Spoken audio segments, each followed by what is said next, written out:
Pero lapitan ako kanina nung admin ng subdivision at baka daw pwede ako makatulong na makabili ng CCTV. Tinanong ko kung ilang CCTV ang kulang. Sabi mga 6. Sabi ko mga magkano ba yun? Sabi mga 30,000 lang daw. Pero marami na naman daw kami maghahati.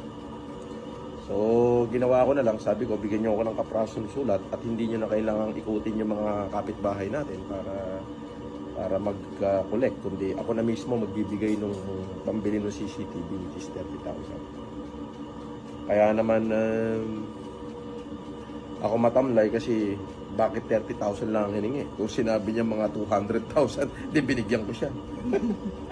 Buti na lang 30,000 lang, nakahinga ako ng maluwag. Gawa mo na akong kape. Seryoso, gawa mo akong kape. Ano akala mo, video-video lang.